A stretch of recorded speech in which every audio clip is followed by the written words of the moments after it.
The rope cut into her wrists like serpent's teeth, each movement transforming skin into raw flesh. Lyra had stopped fighting hours ago, when she realized that resistance only fed the sick pleasure in those men's eyes. Now, she remained motionless in the cart that rattled along the dirt road, pretending to be less than she was, pretending to be already broken, already defeated, already dead inside. 5 men. She had counted them obsessively since the moment they tore her from her bed 3 nights ago. 5 faces that would visit her nightmares for the rest of her life, if she had enough life left for nightmares. The leader was a corpulent man called Demos, with a scar that divided his face into 2 unequal halves, and a smile that promised cruelties not yet invented. The others were shadows, interchangeable figures of brutality, who obeyed without question. "How much do you think she's worth?" The voice came from somewhere to her left, casual as someone discussing the price of cattle. "With that face, that skin?" Demos laughed, a sound that scraped like stone against stone. "The merchants from the south pay well for untouched merchandise. 50 gold coins. Maybe more if we find the right buyer." Merchandise. The word pierced something inside her that had not yet been pierced. She was no longer Lyra, the blacksmith's daughter, the young woman who dreamed of learning to read and perhaps one day seeing the sea. She was merchandise, something to be weighed, evaluated, sold. A tear ran down her dirty face, tracing a clean path through the dust and dried blood. She did not wipe it away. There was no more dignity to preserve. There was nothing left but waiting for the end, whatever end that might be. The cart stopped abruptly. "What is it?" Demos stood up, his hand already reaching for the sword at his waist. "Fallen tree in the road. Big one. We'll need to move it." Curses filled the air as the men climbed down to assess the obstacle. Lyra heard their voices moving away, discussing the best way to clear the path. For one insane moment, she considered running. Her legs still worked, even if her wrists were bound.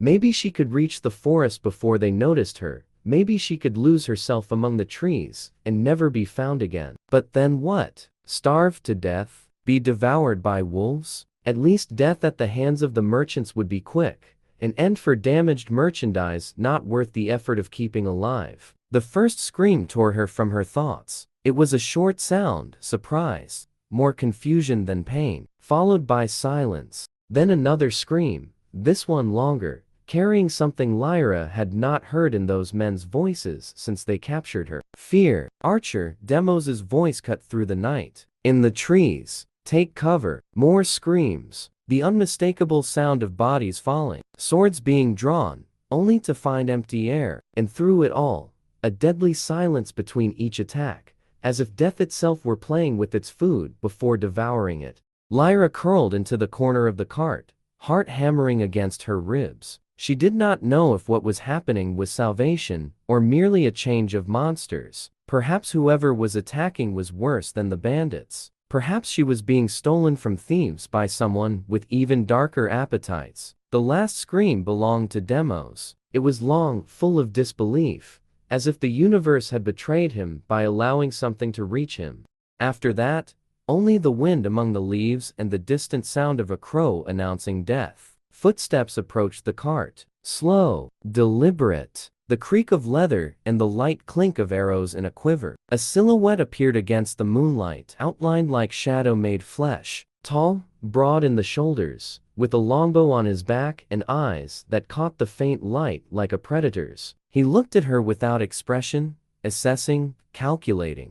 Lyra retreated until there was nowhere left to retreat, her back pressed against the rough wood of the cart. The fear she had felt toward the bandits was nothing compared to the terror consuming her now. At least with Demos, she knew what to expect. This man was unknown, unpredictable, a variable in an equation that no longer made sense. He moved toward her. "No." The word escaped before she could contain it, tearing through her throat like glass. "Don't touch me, please, don't touch me." The man froze. For a long moment, neither of them moved. Neither of them breathed. Then, slowly, he raised his hands, palms open, and took a step back. "I won't hurt you." His voice was deep, rough from disuse, like a tool that had not been employed in a long time. "My name is Kael. I'm alone. Those men are dead." Lyra did not respond. She could not. Words had transformed into stones in her throat, too heavy to be moved. Kael studied her with eyes that seemed to see more than they should, that seemed to catalog every wound, every bloodstain, every tremor running through her body. Then, without saying anything, he sat down at the edge of the road, at a safe distance, and began cleaning one of his arrows with the cloth. The gesture was so mundane, so ordinary, that Lyra felt something in her chest loosen minimally. Killers did not sit down to clean arrows in the presence of their victims. Predators did not give space, did not respect boundaries, did not maintain distance when prey was cornered. The minutes dragged on. The wind continued to whisper among the trees. Somewhere in the distance, an owl called for its mate. "Are you hurt?" Kael asked finally, without raising his eyes from his work. Lyra considered not responding. Considered pretending she did not hear him, that she did not exist, that she had dissolved into nothing during the night and was just another ghost on this road of horrors. "My wrists." Her voice came out like a rag, unrecognizable. "The rope." He nodded, stored the cleaned arrow in his quiver, and rose slowly. Each movement was deliberate, announced, as if he were dealing with a wounded animal that might flee at any instant. "I'm going to cut your bindings. I need to get close for that. You can see my hands the whole time." It was not a question, but neither was it an imposition. It was a statement, an offer, a choice he was placing in her hands. Lyra swallowed hard. Fear still pulsed in every fiber of her being, but something else was beginning to emerge through it, something that resembled the distant shadow of hope. "All right," she whispered. Kael approached like someone crossing a minefield, each step measured, each movement visible. When he reached the cart, he stayed outside, extending only his hand with a small knife. "Extend your wrists outward." "I don't need to come in," she obeyed, trembling so much she could barely keep her arm steady. The blade touched the rope, and for an instant of pure terror, Lyra saw her own death in that thread of metal. But then the rope gave way, falling in pieces, and her hands were free for the first time in 3 days. She pulled them against her chest, massaging the raw wrists, and wept. Not sobs or moans, just silent tears running down a face that had forgotten how to express anything beyond fear. Kael put the knife away and moved back again, resuming his position at the edge of the road. He did not offer comfort, did not try to touch her, did not say everything would be fine. He simply existed there, a silent presence that demanded nothing and threatened nothing. It was, Lyra realized through the fog of her trauma, exactly what she needed. The night stretched like a heavy mantle over the forest. Kael had lit a small fire several meters from the cart, close enough to offer warmth, far enough that Lyra would not feel cornered. He did not invite her to approach, did not suggest she leave the cart, did nothing but prepare tea in a dented metal cup and leave it on the ground, halfway between them. "Herbs for pain," he said simply. "Helps with the wrists. Whenever you want." She watched the cup for long minutes, as if it might contain poison or traps or any of the 1,000 cruelties the world had taught her to expect. But thirst overcame fear, eventually. It always did. She climbed down from the cart in trembling movements, legs that barely remembered how to bear weight. She took the cup, retreated to the cart, drank in small sips while keeping her eyes fixed on the man across the fire. The tea was bitter, but it brought a warmth that spread inside like gentle fingers massaging tense muscles. She felt her shoulders relax minimally, her jaw loosen from the constant clench she had maintained for days. "Why are you here?" The question escaped before she could evaluate it. "On the road, alone." Kael did not respond immediately. He fed the fire with a twig, watched the sparks dance toward the sky. "I live in the mountains. For 4 years. I was coming down to trade pelts for supplies when I heard the cart." A pause. "I heard you. What did you hear?" Silence. He met her eyes for the first time since he had cut her bindings. 5 men making the noise of 5 men. And a silence where there should have been a 6th voice. The kind of silence that screams louder than any sound. Lyra did not know what to respond. That this stranger had heard her desperation in the space between words, had recognized her presence by the absence of presence, seemed both impossible and inevitable. "You killed them. All 5. It was not a question, but Kael nodded anyway. "I feel no remorse," if that's what you're asking. Men who sell people are not men. There's something else. Something the world is better without. And the people you save? What are they? The question seemed to surprise him.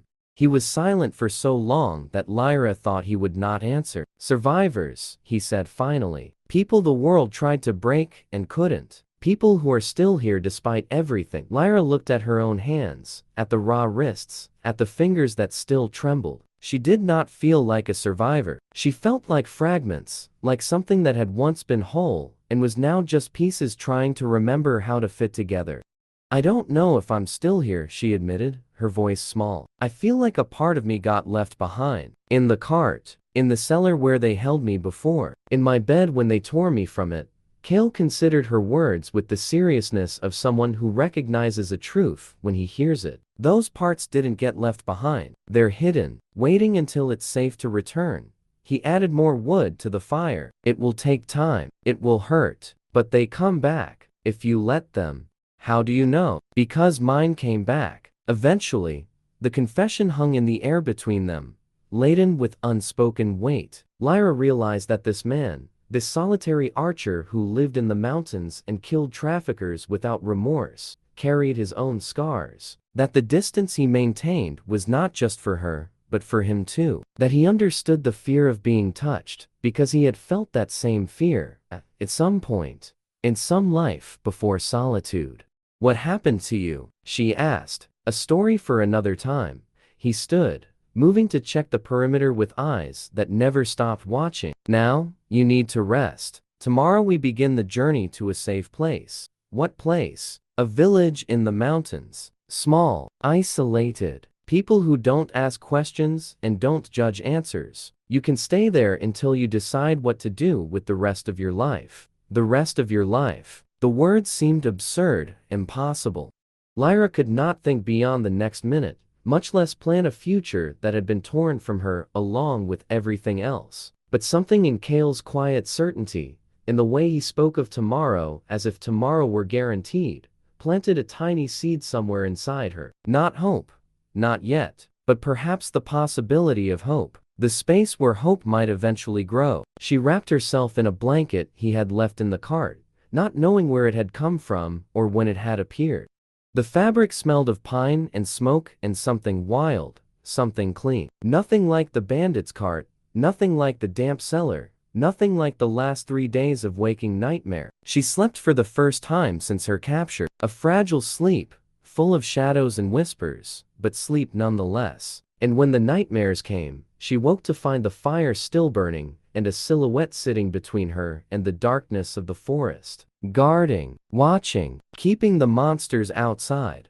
The following days unfolded at a pace Lyra did not expect. Kael did not rush her, did not impose speed or direction. He asked, always asked, before each decision. Do you want to continue or rest? Do you prefer the main road or side trails? Are you comfortable with this distance between us? At first, she did not understand. The men she knew did not ask, did not offer choices. Her father decided, her brother decided, the bandits decided. The world happened to her, not with her. But Kael built each moment around her agency, brick by brick rebuilding something she did not know she had lost. The power to say yes or no and be heard. The ability to occupy space without apologizing for existing. On the third night, she managed to sit closer to the fire. On the fourth, she accepted food directly from his hands, instead of waiting for him to leave it on the ground. On the fifth, she spoke first, initiating a conversation instead of just responding. You said your hidden parts came back. She watched the flames dance. What was it like? Kael was repairing an arrow, meticulous work that kept his hands busy while he spoke. Slow, painful, full of setbacks. He did not look at her, giving her space to absorb the words without the weight of being watched. I served as a soldier for 12 years. I saw things no person should see. I did things no person should do. When the war ended, I realized I no longer knew who was outside of it. Is that why you came to the mountains? That's why I fled to the mountains. At first, it wasn't a choice. It was survival. The only way I found to exist without destroying everything around me. He finished the arrow, examined it against the firelight. But over time, solitude became sanctuary. Silence became healing. The parts of me I thought were lost began to whisper back. And now, do you still need the solitude? I do. The admission came without shame. But I'm learning that solitude doesn't mean absolute isolation, that I can return to the world in small doses, when necessary, without losing myself in it again. Lyra thought about this while the fire crackled and the stars slowly rotated above them. The idea of healing as process, not destination. The possibility that being broken did not mean being destroyed. I'm afraid, she said quietly, of men, of being touched, of closing my eyes and feeling hands that aren't there. I know.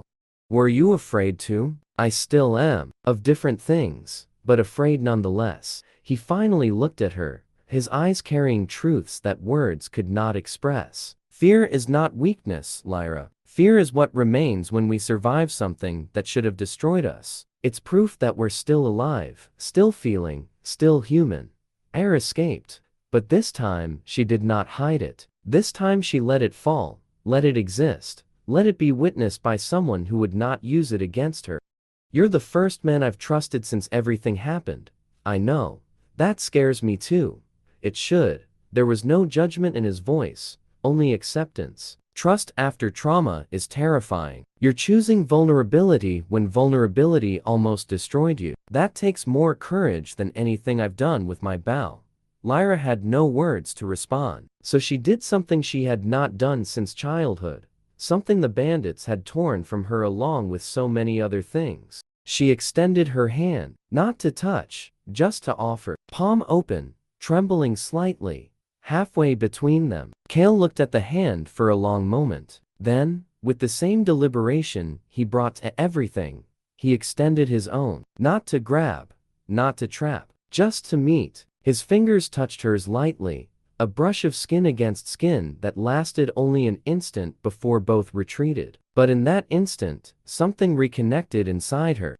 Something small, something fragile, something that resembled the beginning of becoming whole again. The village in the mountains was exactly what Kael had described. Small, isolated, hidden in a valley where the outside world seemed unable to reach. The people there had faces marked by their own stories. Eyes that recognized pain without needing explanations. A woman named Marta received them, a gray-haired widow who ran a boarding house with quiet efficiency.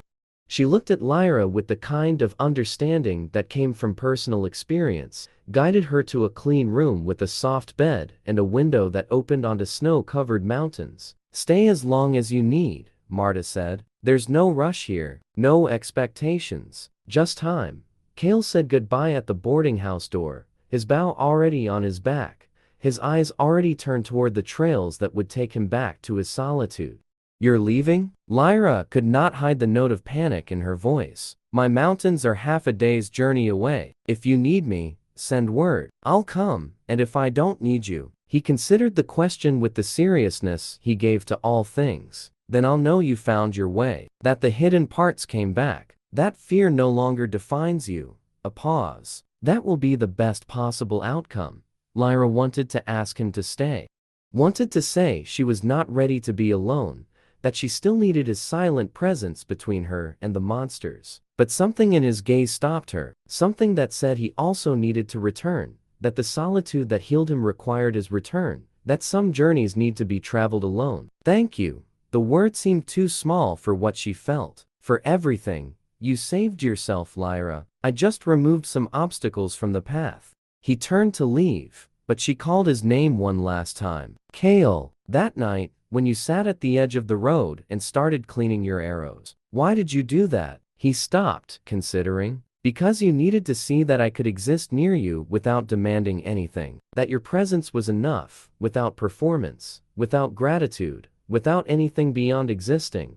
A ghost of a smile crossed his face. And because my arrows really did need cleaning, she laughed. The sound surprised her, rough and strange and wonderful. She did not remember the last time she had laughed. Come back, she said. Not because I need you, because you want to. I will, he promised. And she knew, with the certainty she had no right to feel, that he would keep that promise. She watched him disappear down the trail, the silhouette gradually consumed by the trees and the morning mist. Then she turned toward the boarding house, toward the room that would be hers, toward the future that stretched before her like a blank page waiting to be written. The fear was still there. It probably always would be, to some degree. But she was no longer alone with it. She had this place, these people, the memory of hands that touched without hurting and eyes that saw without judging. She had, for the first time since that terrible night, the possibility of tomorrow. And sometimes, Lyra was beginning to understand. Possibility was all a survivor needed to begin living again. 6 months later, a letter arrived at the cabin in the mountains where Kael lived his life of chosen silence. It was short, the handwriting still uncertain but improving. Kael, Marta is teaching me to read and write. It's difficult, but I like how words form, how I can put thoughts on paper, and they stay there, waiting. Yesterday a man touched my arm by accident at the market. I didn't run, I didn't scream, I just breathed and remembered that not every touch is an invasion. The hidden parts are coming back, slowly like you said. Sometimes they retreat again, and I have to wait, be patient with myself. But they're coming back. Come visit me, not because I need you, because I want you to. Lyra. Kael read the letter 3 times. Then he folded it carefully, stored it in a pocket near his heart, and began preparing his pack for the journey. Some journeys needed to be traveled alone, but others, he was learning, were better when shared. And sometimes, an archer who had forgotten how to be near people found his way back through the eyes of someone who had forgotten how to trust. 2 solitudes meeting, recognizing each other, healing each other without even trying. It was not love, not in the sense that poets sang about. It was something rarer, more precious. It was 2 broken people discovering that the fragments could support one another, that the cracks of one could find the cracks of the other, and create something that resembled, against all odds, wholeness. The archer descended the mountain at dawn, the rising sun painting the sky in shades of promise. The woman who had once begged not to be touched was waiting for him, and both knew that whatever came next, they would face it together.